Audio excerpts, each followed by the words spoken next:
Assalamualaikum warahmatullahi wabarakatuh. Perkenalkan, nama saya Putri Zulaika dengan NIM 22002133.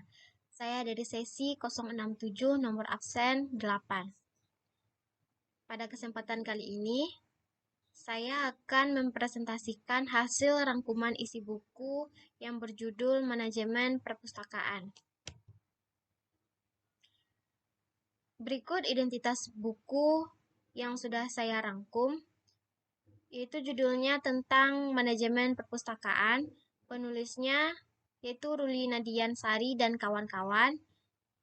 Diterbitkan pada tahun 2025, diterbitkan di Kota Agam, Provinsi Sumatera Barat, dan diterbitkan oleh Yayasan Tri Edukasi Ilmiah Redaksi. Pada bab 1 ini, yaitu tentang konsep dasar perpustakaan. Bab ini membahas landasan dasar mengenai pengertian, fungsi, dan peran perpustakaan dalam dunia pendidikan dan masyarakat. Perpustakaan dijelaskan sebagai institusi yang tidak hanya menyimpan bahan pustaka, tetapi juga mengelola dan menyediakan akses informasi secara sistematis untuk memenuhi kebutuhan pendidikan, penelitian, dan literasi. Dalam bab ini, juga dijelaskan bahwa perkembangan teknologi informasi telah mengubah konsep perpustakaan dari sekedar ruang fisik menjadi sistem informasi yang dapat diakses secara digital. Selain itu, dibahas pula jenis-jenis perpustakaan serta permasalahan dan tantangan pengelolaan perpustakaan seperti keterbatasan anggaran, rendahnya minat baca, dan kurangnya sumber daya manusia profesional. Lalu, di sini ada pengertian perpustakaan menurut para ahli. Yang pertama, menurut Basuki pada tahun 1993, perpustakaan adalah sebuah ruangan, bagian sebuah gedung atau gedung itu sendiri yang digunakan untuk menyimpan buku dan terbitan lainnya. Biasanya disimpan menurut tata susunan tertentu untuk digunakan pembaca, bukan untuk dijual. Buku dan terbitan lainnya termasuk bahan cetak, majalah, laporan, pamflet, manuskrip, lembaran musik, serta media audiovisual seperti film, kaset, dan bentuk mikro seperti mikrofilm. Selanjutnya, menurut Pak Fadal, perpustakaan adalah suatu lembaga atau badan tertentu yang mengelola buku-buku atau bahan pustaka lainnya, baik berupa surat kabar, majalah, dan sebagainya, yang disusun dan diatur secara teratur menurut sistem sehingga memudahkan pembaca untuk mencari buku yang diinginkan dan dapat digunakan oleh setiap pemakaiannya sebagai sumber informasi. Selanjutnya, menurut Saleh tahun 2006, perpustakaan adalah tempat di mana koleksi perpustakaan disusun menurut sistem tertentu sehingga dapat ditemukan dengan mudah dan cepat setiap kali dibutuhkan. Dan terakhir, perpustakaan menurut Eberhard tahun 2010. Perpustakaan dimaknai sebagai kumpulan sumber daya koleksi dalam berbagai format yang dikelola oleh ahli atau profesional yang menyediakan akses fisik, digital, bibliografi atau intelektual, serta layanan dan program dengan misi mendidik, menginformasikan, atau menghibur berbagai kelompok audiens dengan tujuan untuk merangsang individu untuk belajar dan memajukan masyarakat secara keseluruhan. Jadi, secara keseluruhan dapat disimpulkan, perpustakaan adalah kumpulan koleksi berbagai media, fisik maupun digital yang dikelola secara profesional untuk memenuhi kebutuhan informasi pengguna.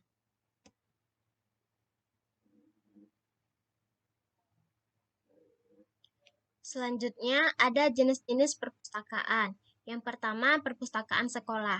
Berada di lingkungan sekolah atau SD, SMP, SMA, SMK, dan MA, berfungsi menunjang proses belajar mengajar dengan koleksi utama buku pelajaran dan literatur pendidikan. Yang kedua, perpustakaan tinggi. Dikelola oleh universitas atau perguruan tinggi, menyediakan koleksi ilmiah, jurnal, skripsi, tesis, dan referensi untuk mendukung pendidikan tinggi dan penelitian. Yang ketiga, perpustakaan umum. Terbuka untuk masyarakat umum tanpa membedakan usia, jenis kelamin, agama, dan lain-lain. Koleksinya beragam dan bertujuan melayani kebutuhan informasi masyarakat luas. Yang keempat, perpustakaan keliling, melayani masyarakat dengan cara mendatangi langsung menggunakan kendaraan seperti mobil, motor, atau perahu. Koleksinya terbatas dan lebih menekankan pada pemerataan akses literasi. Yang kelima, Taman Baca Masyarakat. Perpustakaan skala kecil di lingkungan masyarakat, dikelola secara swadaya, koleksinya ringan seperti novel, majalah, dan buku pengetahuan umum. Tempatnya fleksibel, tidak harus berupa gedung. Yang keenam, perpustakaan khusus, dikelola oleh instansi, lembaga, organisasi, perusahaan, atau individu dengan koleksi spesifik seperti sesuai dengan kebutuhan institusi tersebut. Aksesnya terbatas hanya untuk anggota atau pegawai terkait. Dan yang terakhir, perpustakaan nasional merupakan perpustakaan pusat di tingkat negara, memiliki tugas menyimpan semua terbitan nasional, menjadi pusat informasi dan pengawasan perpustakaan di seluruh wilayah negara. Selanjutnya, permasalahan dan tantangan pengelolaan perpustakaan. Yang pertama ada koleksi buku tidak update dan kurang relevan. Banyak perpustakaan memiliki koleksi yang tidak diperbarui secara berkala, sehingga tidak lagi relevan dengan kebutuhan pemustaka. Yang kedua, keterbatasan anggaran. Dengan minimnya dana menjadi masalah klasik, menghambat pengembangan koleksi, fasilitas, dan layanan perpustakaan. Sumber dana yang terbatas juga membuat inovasi sulit dilakukan. Yang ketiga, sumber daya manusia tidak memadai. Banyak perpustakaan dikelola oleh tenaga yang tidak memiliki latar belakang kepustakaan. Bahkan hanya dikelola oleh satu orang atau guru yang merangkap tugas lainnya. Yang keempat, fasilitas dan infrastruktur kurang memadai. Banyak perpustakaan memiliki gedung yang tidak representatif, ruang baca yang kurang nyaman, minim perabot, serta fasilitas teknologi yang belum memadai. Yang kelima, kurangnya kesadaran dan dukungan dari pimpinan. Pimpinan sekolah atau lembaga induk seringkali kurang menyadari pentingnya perpustakaan sebagai bagian integrasi dari sistem pendidikan dan pengembangan literasi. Yang keenam, budaya literasi yang lemah. Rendahnya minat baca dan belum terbangunnya budaya literasi di kalangan siswa maupun masyarakat menyebabkan perpustakaan kurang dimanfaatkan secara optimal. Dan yang ketujuh, tantangan digitalisasi. Perpustakaan menghadapi tantangan dalam mengintegrasikan koleksi fisik dan digital, keterbatasan sumber daya manusia yang memahami teknologi, serta masalah hak cipta dalam digitalisasi koleksi. Dan yang terakhir, pelayanan yang kurang optimal. Layanan yang monoton, kurang ramah, dan tidak inovatif membuat pengunjung enggan datang kembali ke perpustakaan. Nah, solusi dari permasalahan ini dengan melakukan inovasi layanan, pelatihan layanan prima, dan pengembangan program yang menarik bagi pemustaka.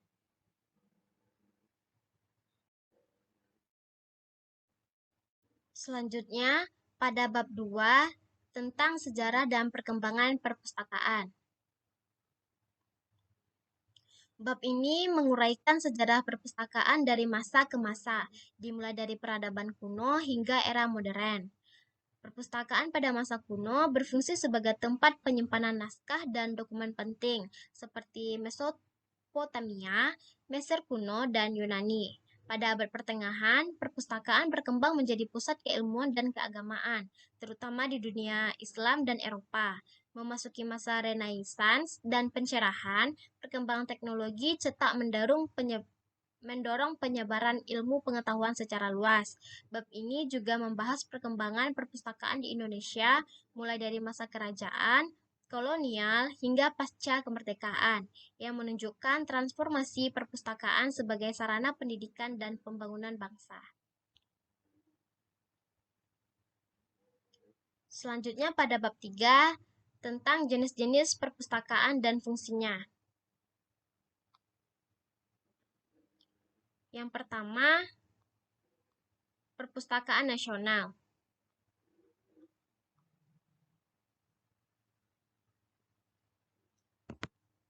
Perpustakaan nasional adalah lembaga perpustakaan tertinggi di suatu negara yang berfungsi utama menghimpun, melestarikan, dan menyediakan akses terhadap seluruh terbitan yang diterbitkan. di dalam negeri maupun luar negeri yang tentang negara itu. Perpustakaan ini juga bertugas menjadi pusat pengembangan kebijakan perpustakaan secara nasional serta menyediakan layanan referensi tingkat tinggi bagi masyarakat umum dan akademisi. Sebagai lembaga nasional, perpustakaan ini dibentuk atas dasar keprianaan maupun tata dan dilengkapi dengan memberikan peran dan wewenang yang luas sehubungan dengan fungsinya, yaitu sebagai pusat pengembangan kebijakan perpustakaan secara nasional, serta menyediakan layanan referensi melalui pelayanan informasi tingkat tinggi khususnya bagi masyarakat umum dan akademisi. Yang kedua, yaitu perpustakaan umum. Perpustakaan umum yaitu perpustakaan yang terbuka bagi semua kelompok masyarakat, tanpa mengenal usia, tingkat pendidikan, status sosial, atau latar belakang ekonomi. Perpustakaan ini menampung berbagai jenis koleksi bahan pustaka untuk umum dalam berbagai disiplin ilmu, hiburan, atau informasi praktis yang diperlukan masyarakat. Sebagai lembaga pendidikan non-formal, perpustakaan umum tidak hanya sebagai sarana akses bacaan saja, tetapi turut menunjang peningkatan literasi informasi, pemberdayaan masyarakat, serta budaya membaca yang hidup dalam kehidupan sehari-hari. Selanjutnya, perpustakaan sekolah. Perpustakaan sekolah adalah unit layanan yang berada dalam lingkungan satuan pendidikan sekolah yang bertugas menyediakan, mengelola, dan mendistribusikan berbagai sumber informasi, baik tercetak maupun digital, guna mendukung proses pembelajaran. Perpustakaan ini menjadi pusat belajar yang integral dalam sistem pendidikan, berfungsi menunjang kurikulum, serta membantu siswa dan guru dalam memperoleh pengetahuan secara mandiri. Selanjutnya, perpustakaan perguruan tinggi atau akademik. Perpustakaan perguruan tinggi merupakan lembaga pendukung akademik yang berada di lingkungan universitas atau institusi pendidikan tinggi yang berfungsi menyediakan, mengelola, serta mendiseminasikan berbagai jenis sumber informasi ilmiah. Tujuannya adalah mendukung kegiatan pendidikan, penelitian, dan pengabdian kepada masyarakat yang menjadi bagian utama dari Tridharma perguruan tinggi. Selanjutnya, perpustakaan khusus. Perpustakaan khusus ini adalah unit informasi yang dikelola oleh lembaga atau instansi tertentu, baik pemerintah maupun swasta, yang menyediakan koleksi dan layanan informasi secara spesifik sesuai dengan bidang atau kepentingan lembaga induknya.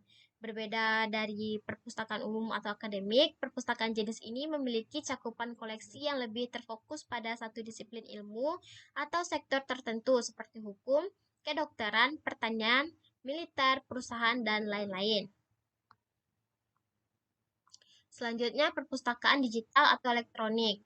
Perpustakaan digital atau dikenal sebagai perpustakaan elektronik merupakan bentuk modern dari sistem perpustakaan yang seluruh proses penyimpanan, pengelolaan, dan penyebaran informasinya berbasis digital. Koleksinya mencakup e-book, e-jurnal, artikel ilmiah, hingga konten multimedia yang dapat diakses melalui jaringan komputer atau internet.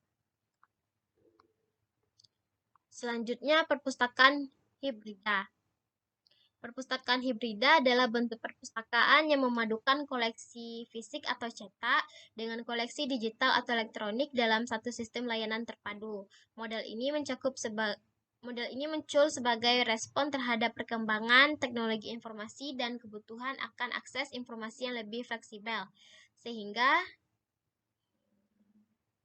pengguna dapat memanfaatkan bahan pustaka baik secara langsung di lokasi perpustakaan maupun secara daring melalui jaringan internet. Dan yang terakhir yaitu perpustakaan bergerak atau mobile library.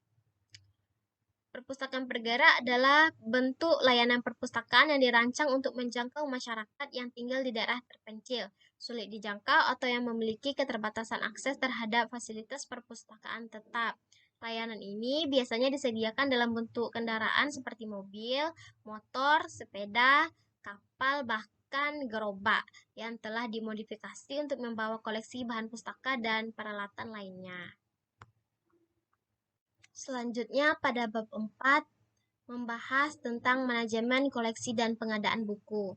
Bab ini membahas konsep dasar manajemen koleksi perpustakaan yang meliputi perencanaan, pengadaan, pengolahan, pemeliharaan, dan pengembangan koleksi. Koleksi perpustakaan harus disesuaikan dengan kebutuhan pengguna agar dapat dimanfaatkan secara optimal.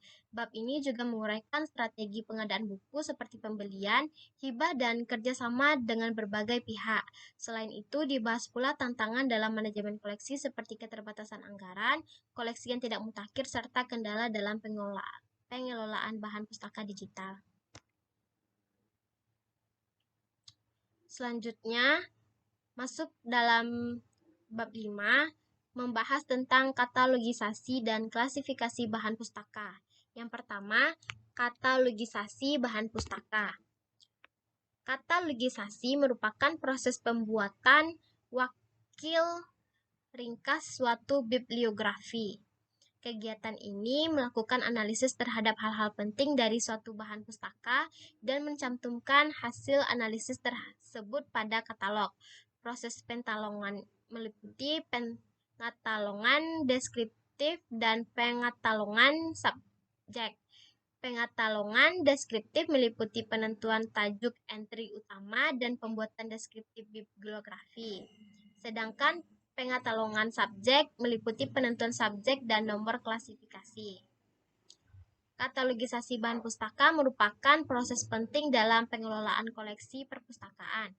Secara umum, katalogisasi adalah kegiatan mendeskripsikan bahan pustaka secara sistematis agar dapat dikenali, dicari, dan ditemukan kembali oleh pengguna melalui katalog. Katalog perpustakaan merupakan hasil akhir dari proses pengatalogan deskriptif ini. Katalog merupakan daftar bahan pustaka baik berupa tercetak maupun non-cetak yang dimiliki dan disimpan oleh perpustakaan sebagai alat penelusuran informasi. Dengan katalog ini, pemustaka dapat dengan mudah menemukan bahan pustaka dengan mudah melalui beberapa aspek seperti nama pengarang, subjek, atau judul buku. Selain itu, pada katalog perpustakaan akan tercantum informasi fisik maupun isi dari bahan pustaka seperti judul, pengarang, penerbit, ukuran buku, kota terbit, penerbit, tahun terbit, subjek, ISBN, dan informasi lainnya.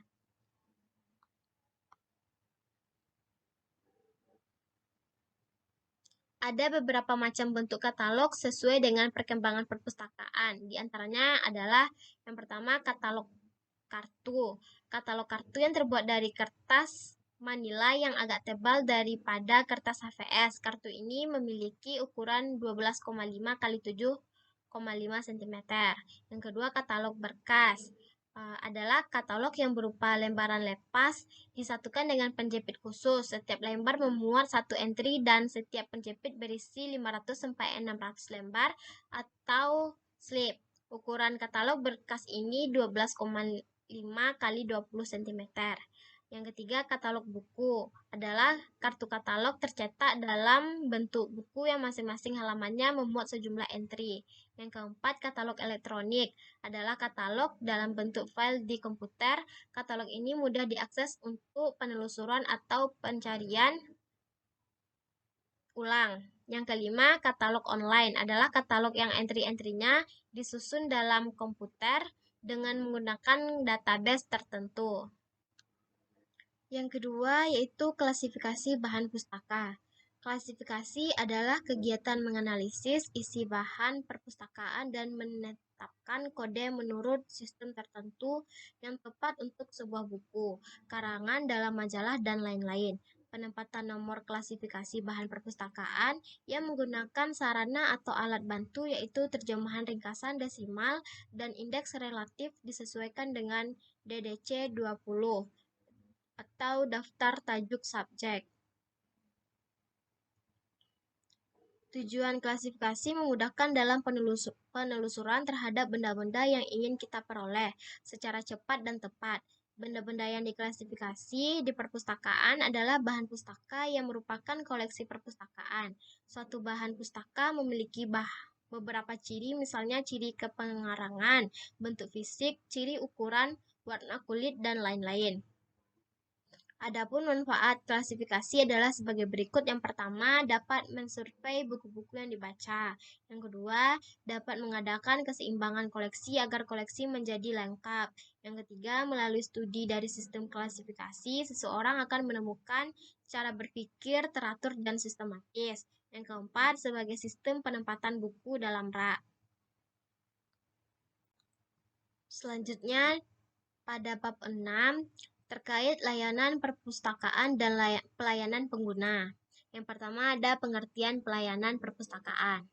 Pelayanan merupakan unsur utama dalam pencapaian suatu keberhasilan organisasi perpustakaan, disebabkan bagian inilah yang berhubungan langsung dengan pengguna dalam penyebaran informasi, serta pemanfaatan jasa dan fasilitas yang ada di perpustakaan.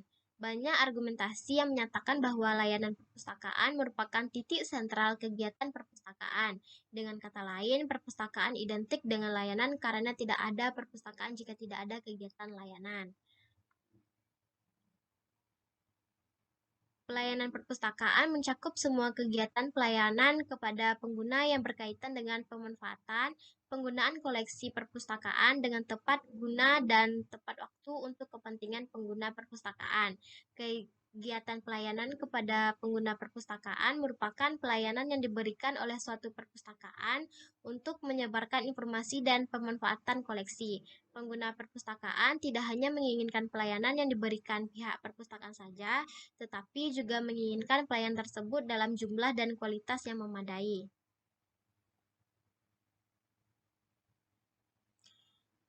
Yang kedua, yaitu jenis pelayanan perpustakaan.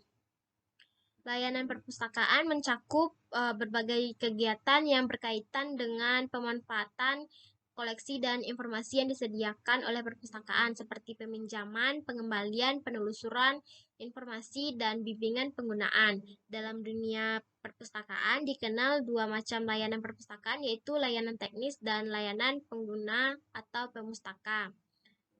Yang pertama yaitu ada layanan teknis. Layanan teknis ini terbagi atas 3. Yang pertama ada pengadaan koleksi.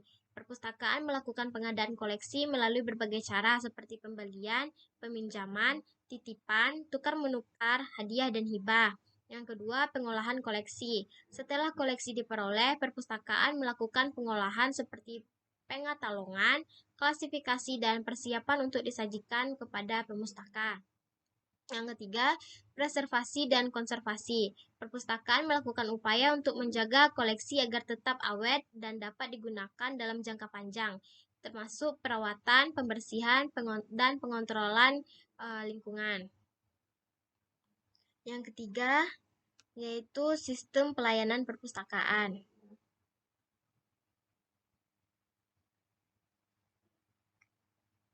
Agar pengguna jasa perpustakaan mampu memanfaatkan koleksi perpustakaan dengan baik, kiranya perlu ditentukan sistem pelayanan yang jelas. Dengan adanya sistem, pengguna akan mengetahui peraturan dan tata tertib yang berlaku, sehingga petugas perpustakaan dan pengguna akan mengetahui hak dan kewajiban masing-masing.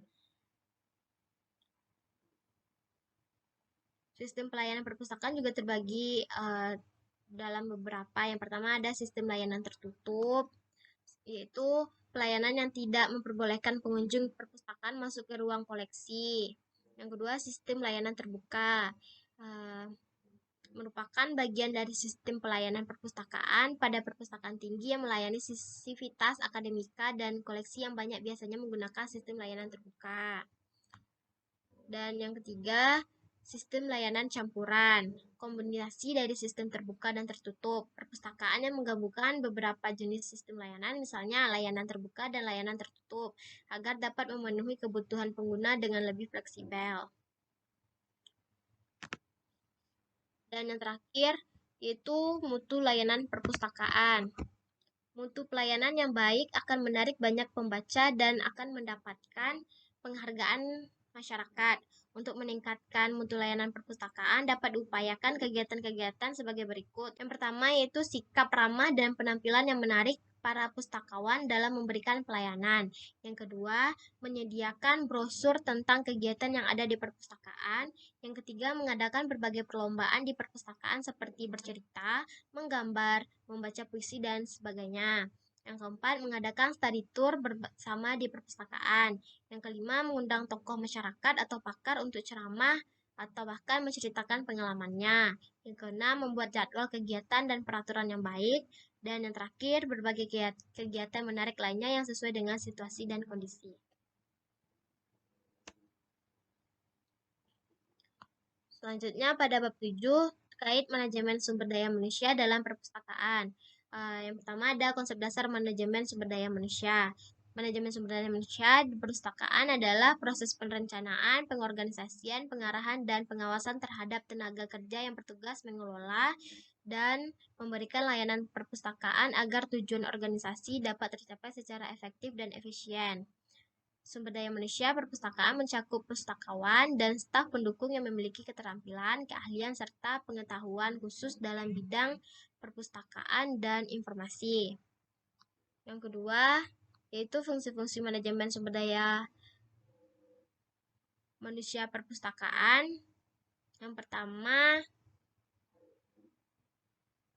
ada perencanaan. Perencanaan adalah perhitungan dan penentuan tentang apa yang akan dijalankan dalam rangka mencapai tujuan tertentu, di mana menyangkut tempat, oleh siapa pelaku atau pelaksana, dan bagaimana tata caranya untuk mencapai tujuan itu. Yang kedua, pengorganisasian. Pengorganisasian yakni fungsi yang dijalankan oleh semua manajer dari semua tingkatan. Pengorganisasian dijalankan dalam 3 tahap, yakni penstrukturan atau penentuan struktur kerjasama, yang kedua pemilihan atau penetapan staf, yang ketiga fungsionalisasi, dan yang ketiga ada penggerakan. Fungsi tersebut merupakan penggabungan dari beberapa fungsi manajemen yang saling berhubungan satu sama lainnya, yakni meliputi kepemimpinan atau leadership, pengarahan, komunikasi, pemberian motivasi, dan penyediaan sarana dan prasarana atau fasilitas. Yang keempat, pengawasan atau controlling.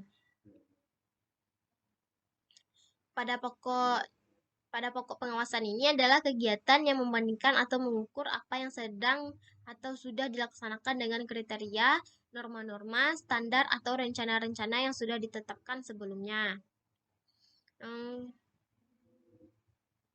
Selanjutnya, yang ketiga, proses pengelolaan sumber daya manusia perpustakaan.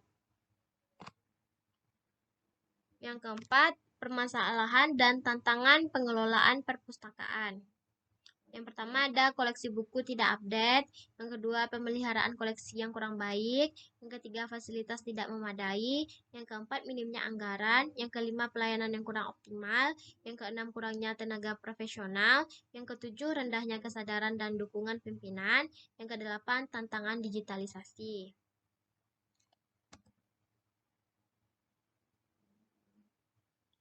Lalu pada bab terakhir, yaitu bab 8, terkait promosi dan pengembangan minat baca. Yang pertama, hakikat dan pentingnya minat baca. Minat baca merupakan fondasi penting dalam pembangunan sumber daya manusia yang berkualitas. Di tengah arus informasi yang semakin deras di era digital, kemampuan membaca tidak hanya berkaitan dengan keterampilan kognitif dasar, tetapi juga menyangkut kemampuan berpikir kritis, menyeleksi informasi, dan membangun pengetahuan baru secara mandiri. Oleh karena itu, minat baca tidak bisa dipandang sebagai aktivitas sekunder, melainkan sebagai elemen esensial dalam proses pendidikan dan pembentukan karakter bangsa. Yang kedua, strategi promosi minat baca. Promosi minat baca merupakan upaya sistematis untuk menarik perhatian masyarakat agar tertarik pada aktivitas membaca. Menurut Suherman, promosi minat baca dapat dilakukan melalui 2 pendekatan utama. Yang pertama, pendekatan edukatif, dan kedua, pendekatan komunikatif. Lalu yang ketiga, strategi pengembangan minat baca. Pengembangan minat baca merupakan proses yang bertujuan membentuk kebiasaan membaca yang berkelanjutan dan tumbuh dari dalam diri pembaca. Proses ini tidak bersifat instan, melainkan berlangsung secara bertahap melalui pembiasaan, penguatan, motivasi, serta penciptaan lingkungan yang mendukung. Pembentukan minat baca menuntut keterlibatan aktif berbagai pihak, keluarga, sekolah, komunitas, dan kebijakan publik dalam menciptakan atmosfer literasi yang positif dan konsisten.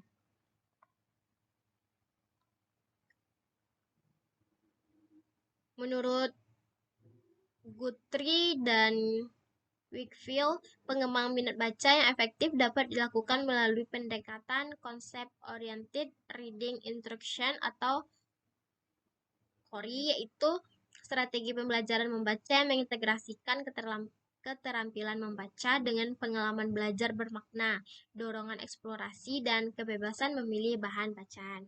Baik, sekian penyampaian rangkuman isi buku yang sudah saya rangkum. Saya mohon maaf apabila ada kesalahan. Saya akhiri dengan wabillahi taufiq wal hidayah. Assalamualaikum warahmatullahi wabarakatuh.